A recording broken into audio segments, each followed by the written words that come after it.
Avon, like the shit that your mom used to sell. Well, maybe not yours. My mom used to sell Avon, as a matter of fact. But yeah, What was Dude, I got There it is. I got some baller Karens hanging around Elkton. I got 2 pink Cadillacs rolling around, baby. some Avon. Yeah. Yeah. Wait, is that Avon or is that Mary Kay? What's Mary Kay do? Oh, maybe it is Mary Kay. Either way, it's the same shit. Same shit, man. So How much fucking refresh Go my ahead. memory. Avon, it's door to door, probably presumably not door to door anymore, but they used to be door to door, and they sell. I'm drawing a blank. What is it? Perfume, Oh yeah, hair care Yeah, products. perfume, makeup, lotions, and pretty much anything you could think of. Okay. I guess well, I don't know what you would call it. It's in the one section of fucking Target or Walmart that has all of your like body needs. Okay. You know what I mean? Your soaps and your lotions and your scrubs. That's the kind of place that Avon was. And how was this not a pyramid scheme? Oh, it was. Was it? I mean, I guess pretty- it kind of was.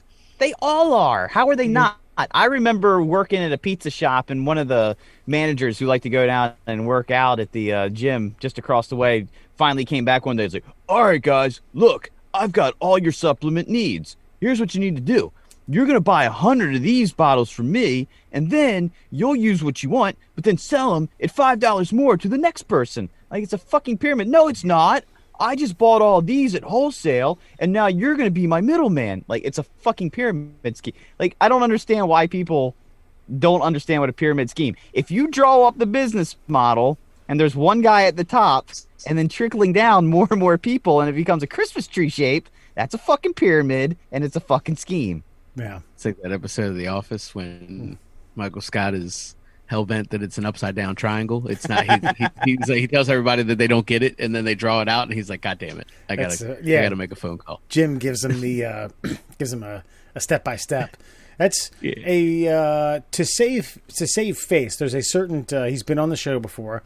He's been subject to a number of our conversations, throwback stories, memoirs. Won't say a name. He got into one. Okay, and it was one of these things where I remember this vividly. We were drinking over at one of our buddies' houses, and he had one of those Nextels that had the I used to call it the bleep bleep. I don't even remember what the. Remember this technology? That's an accurate term. That's one of many accurate terms. Yes. You know, the walkie-talkie type Bleep. esque, and he had a guy who got him into this. And I know exactly what he saw. He saw a young, impressionable, hungry young man with a couple $100 to his name. So he bought in for, I think it was like $230 to $240. He got some inspirational CDs that were about an hour to 45 minutes long, in which someone would talk at a public event and explain like how they got rich and how you can become rich. And while we were driving around, he'd be like, see. And then he got this guy on the bleep bleep because we still didn't believe him, and he was telling us about how he bought a boat and a Porsche and a few other things, and it never really panned out. But to this day, he'll still tell you that it was just because he didn't put in the effort. It's like, well, it was, I kind of lost interest after a little while. I'm like, no, dude, you got raked. You got fucking $230. But the thing is, it has to work, right? Otherwise, we wouldn't have pink Cadillacs driving around. Like, these things, they have to work for somebody. Of course, there's got to be a sucker. There has to be a sucker. You got to take suckers' money, or you don't become... I don't know, man. Aren't CEOs just like sort of like the top of the pyramid scheme itself? I mean, Amazon kind of is a pyramid scheme, but they do supply everybody else with the goods and services they want. So I don't know. It's always one guy, the Jeff Bezos of the world, that has all the money, and then everybody under him slowly fans out to have less money. I guess, I don't know. I guess it just depends on how much I think, success but there is to go that's around. just like Amazon's just a traditional business, like, and money is supposed to work its way down. But I mean, we all know how that goes. But fucking these like incentivize. I mean, you know I'm right, so it don't matter. But these these things incentivize.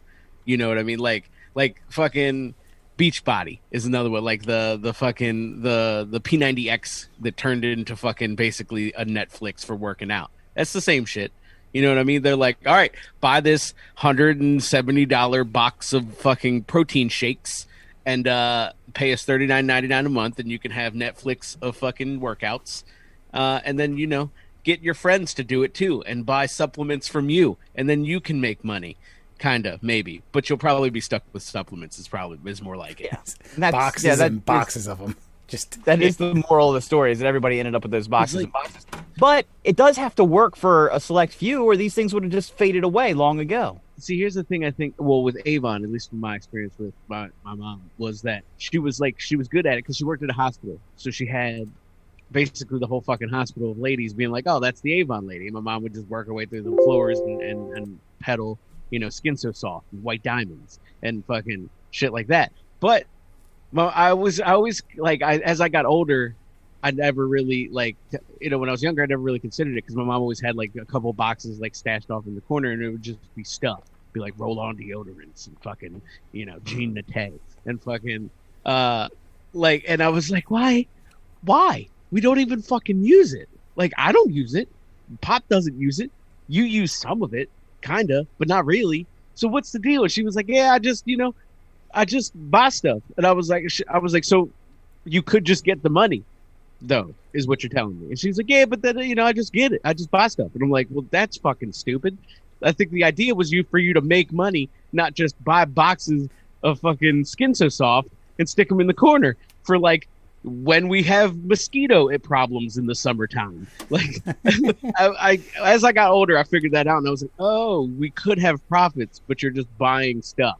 I think that's have called a drive. That's called circular economics, I think. Yeah. I could be wrong on that.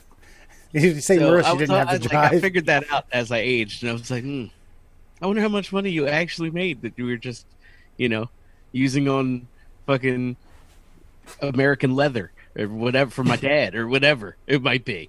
It's English leather. Oh, yeah, there you go. English leather. Sorry. It should have been American fucking English leather.